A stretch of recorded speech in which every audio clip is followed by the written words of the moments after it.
बिस्मिल्लाहिर्रहमानिर्रहीम अस्सलाम वालेकुम। अब हम आपकी सिंध बोर्ड की क्लास 9 की मैथमेटिक्स से स्टार्ट करेंगे। मैं आपको मैथ और फिजिक्स दोनों सब्जेक्ट्स पढ़ाऊंगा इंशाल्लाह। और इन दोनों सब्जेक्ट्स में मैं आपको हर एक स्टेप समझा के आगे बढ़ूंगा। फिजिक्स बहुत ज़्यादा बच्चों को कंप्लेन होती है कि फिजिक्स और मैथमेटिक्स समझ में नहीं आती, तो मैं स्टार्ट करने से पहले आपको बता रहा हूँ कि हर एक स्टेप समझा के आगे बढ़ूंगा और हर एक स्टेप इंतहाई आसान होगा। तो आपने पहले तो जो मेरे लेक्चर्स होंगे वो आपने अच्छी तरह से समझने हैं, और फिर उसके बाद उन्हीं लेक्चर्स की मालूमात को इस्तेमाल करते हुए आपने बुक की एग्जाम्पल्स भी सॉल्व करवाऊंगा मैं आपको आपके साथ मिलकर, और आपकी एक्सरसाइजेज भी उन्हीं लेक्चर्स की मालूमात को इस्तेमाल करते हुए हम आगे सॉल्व करेंगे। तो जो मेरे लेक्चर्स होंगे वो बहुत ज़्यादा इंपॉर्टेंट होंगे, उसमें बहुत ज़्यादा डिटेल होगी और बहुत आसान डिटेल होगी, कुछ भी मुश्किल नहीं होगा उसके अंदर इंशाल्लाह। चाहे वो फिजिक्स ही क्यों ना हो, फिजिक्स की भी हम फाउंडेशन पूरी तरह से हम रखेंगे एक एक स्टेप, क्योंकि फिजिक्स में आपको पीछे समझा चुका हूँ कि उसमें पूरी तरह से मैथमेटिक्स है। अगर आपको मैथमेटिक्स समझ आ गई, मैं हल करने की बात नहीं कर रहा, स्टूडेंट्स क्या करते हैं कि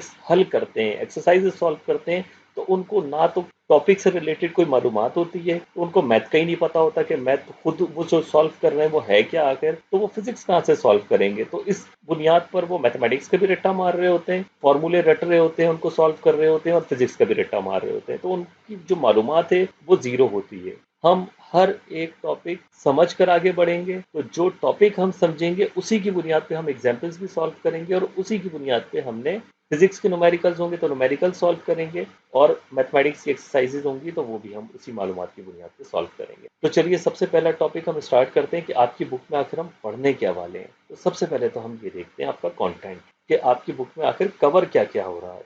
तो ये जो कंटेंट है आपका, इसमें टोटल आपके 16 चैप्टर्स हैं। 16 चैप्टर यूनिट 1 से लेकर यूनिट नंबर 16 तक आपकी ये चैप्टर्स हैं। अब इन तमाम चैप्टर्स के अंदर मैथमेटिक्स की कौन कौन सी ब्रांचेज आपने पढ़नी है, तो वो पहले हम देख लेते हैं कि वो ब्रांचेज आखिर हैं किस बारे में, तो आपको अच्छी तरह से समझ आ जाएगा कि आप इन 16 चैप्टर्स के अंदर क्या क्या पढ़ने वाले हैं और कौन सी ब्रांच किन चैप्टर्स में मौजूद है। तो टोटल आपके इन 16 यूनिट्स में मैथमेटिक्स की ये 4 ब्रांचेज इन्वॉल्व हैं: अर्थमेटिक, अलजबरा, ज्योमेट्री और एनालिटिकल ज्योमेट्री। ये जो मैंने पांचवा नाम यहाँ पे लिखा हुआ है कैलकुलस, इसका वास्ता आपको सबसे पहले सेकंड ईयर की बुक में पड़ेगा। ये मैंने किसी पर्पज से यहाँ पे नाम लिखा है ताकि आपको एक सबसे पहले तो ये नाम आपके एक नज़रों से गुजर जाए। तो इसका पर्पस क्या है, एक छोटा सा हिंट मैं आपको दे दूंगा, बाकी आप पढ़ेंगे वहीं पर ही। इसको स्टार्ट आप पहली दफ़ा कैलकुलस का सेकंड ईयर की मैथमेटिक्स से करेंगे। तो सबसे पहले आपकी अर्थमेटिक है। अर्थमेटिक मैथमेटिक्स की सबसे इब्तिदाई ब्रांचेस में से शुमार होता है, क्योंकि इसमें नंबर्स इन्वॉल्व होते हैं। मिसाल के तौर पर मैं एग्जाम्पल देके आपको समझाता हूँ। अगर लिखा है 3+2 बराबर है 5 के,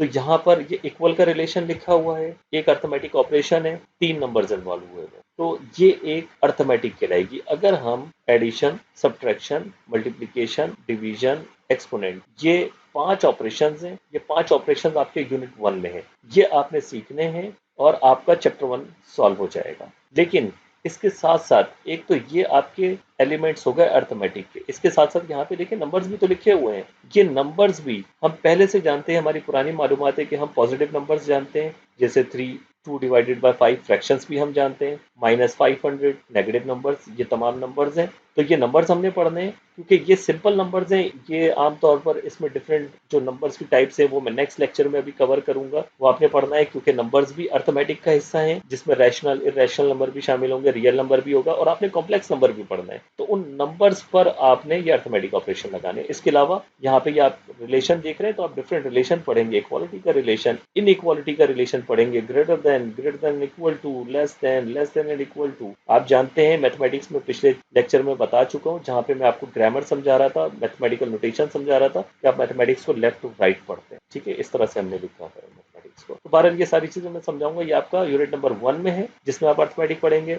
इसी तरह से यूनिट 2 भी आपका अर्थमेटिक से रिलेटेड है। मैं भी कंटेंट पेज दिखाकर भी आपको समझा दूंगा कि ये दो जो यूनिट है ये आपके अर्थमेटिक से रिलेटेड है। यूनिट नंबर 2 के अंदर जो आप पढ़ने वाले हैं वो लॉगरिथम है, वो भी अर्थमेटिक का हिस्सा ही है। तो इस तरह से ये जो 2 यूनिट्स हैं आपके, यूनिट 1 और यूनिट 2, इसमें अर्थमेटिक आप पढ़ रहे हैं। इसके बाद सेकंड नंबर पे जो सेकंड ब्रांच है वो अलजबरा। अगर इसी अर्थमेटिक इक्वेशन के अंदर मैं कोई वेरिएबल इंट्रोड्यूस करा दूं, मिसाल के तौर पे 3 की जगह मैं x लिख देता हूं, x+2 बराबर है 5, तो ये जो x है ये वेरिएबल कहलाता है। तो कोई भी वेरिएबल यानी कि इंग्लिश अल्फाबेट में इस्तेमाल करता हूं तो वो चीज अब अलजबरा बन जाएगी। सिंपल, कोई एक या एक से ज्यादा वेरिएबल आप अर्थमेटिक इक्वेशन में आप डाल देंगे तो वो अलजबरा बन जाएगी। मिसाल के तौर पे यहाँ पे मैंने एक वेरिएबल इंट्रोड्यूस करवाया है, अगर मैं इसी इक्वेशन में x प्लस वाई बराबर है 5 लिखता तो अब ये x और y दो अल्फाबेट्स हैं, ये वेरिएबल्स कहलाते हैं बहरहाल अलजबरा में। ये अलजबरा आप पढ़ने वाले हैं अपने इस क्लास 9 की बुक के अंदर। अब ये अब भी अलजबरा है, तो एक या एक से ज्यादा अगर आप वेरिएबल इंट्रोड्यूस करवा देते हैं अर्थमेटिक में तो वो आपका अलजबरा का टॉपिक बन जाता है।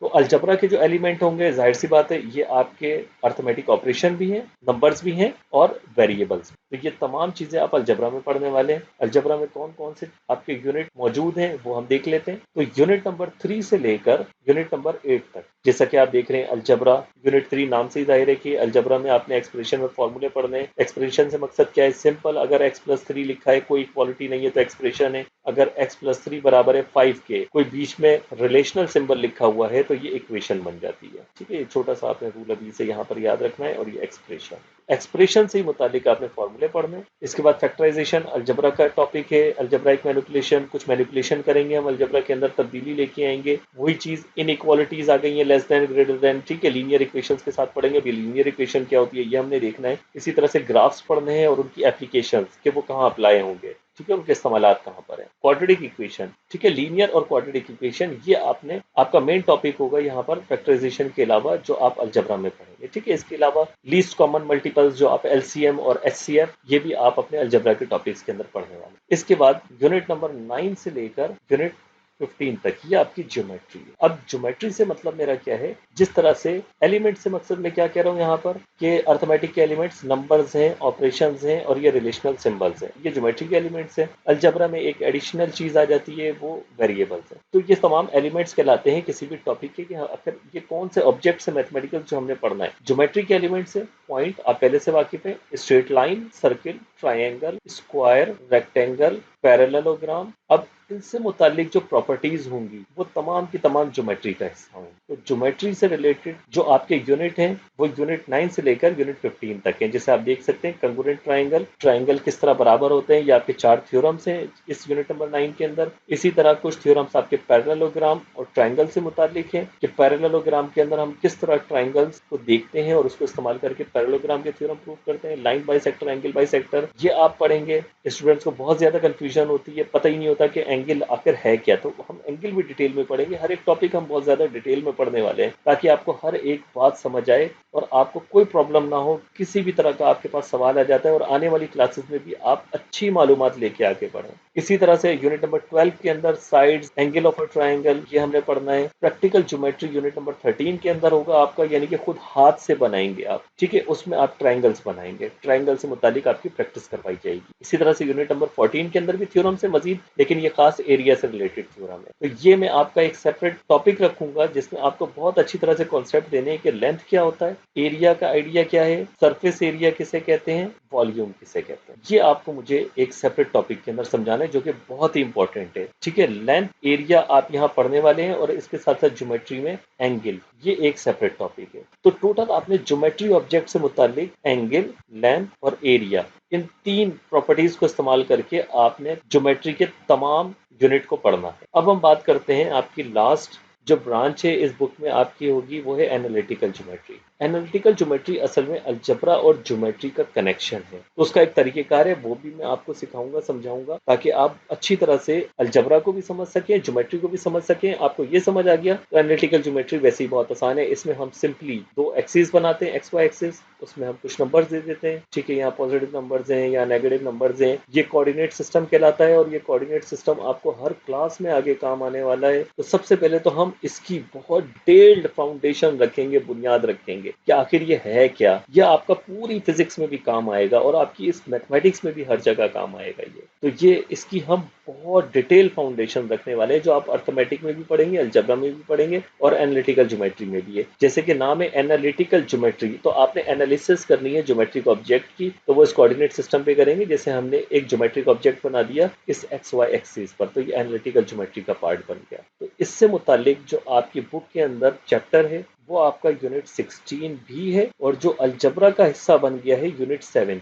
ये दोनों आपके एनालिटिकल ज्योमेट्री से ताल्लुक रखते हैं। क्योंकि यहाँ पे भी आप ग्राफ पढ़ रहे हैं तो उसमें भी कोऑर्डिनेट सिस्टम की जरूरत पड़ेगी। आप एक्स वाई एक्सिस बनाएंगे तो लाजमी वो एनालिटिकल ज्योमेट्री का ही हिस्सा है, जैसा कि यहाँ पर लिखा हुआ भी है एनालिटिकल ज्योमेट्री। तो ये आपका यूनिट नंबर 16 है। तो ये कुछ आप टोटल अपनी पूरी बुक के अंदर पढ़ने वाले हैं, जो कुछ भी मुश्किल नहीं है। तमाम आइडियाज़ मैं आपको अच्छी तरह से क्लियर करूँगा, एक-एक टॉपिक आपको क्लियर करूँगा और फिर हम आगे बढ़ेंगे इंशाअल्लाह। तो ये टोटल आपकी बुक से मुताल्लिक टोटल 4 ब्रांचेज़ हैं मैथमेटिक्स की। इसके अलावा जो मैंने यहाँ पे 5वीं ब्रांच लिखी हुई है कैलकुलस, ये किस चीज़ से मुताल्लिक है? असल में ये कोऑर्डिनेट सिस्टम भी है और इसमें कर्व हम पढ़ते हैं, यानी कि कोई कर्व, कोई टेढ़ी-मेढ़ी लाइन है तो वो कैलकुलस का हिस्सा बनती है। इसमें 2 चीज़ें होती हैं, एक डिफरेंशियल कैलकुलस और एक इंटीग्रल कैलकुलस। इसको भी हम बहुत डिटेल में पढ़ने वाले हैं और इसके पीछे जो भी थ्योरीज हैं वो हम सेकंड ईयर में जाके पढ़ेंगे। इसकी जो भी डिटेल है वो हम सेकंड ईयर में पढ़ेंगे, लेकिन जो मैं आपका लेंथ, एरिया, सरफेस एरिया और वॉल्यूम से मुतालिक जो मैं टॉपिक लूंगा उसमें मैं आपको समझा दूंगा कि यहाँ पे कैलकुलस का क्या काम होता है। तो कैलकुलस जो भी टॉपिक है बस वो आपने ये समझना है कि वो कर्व से मुतालिक है। तो इसके बारे में आपने अभी टेंशन नहीं लेनी, मैं सिर्फ आपके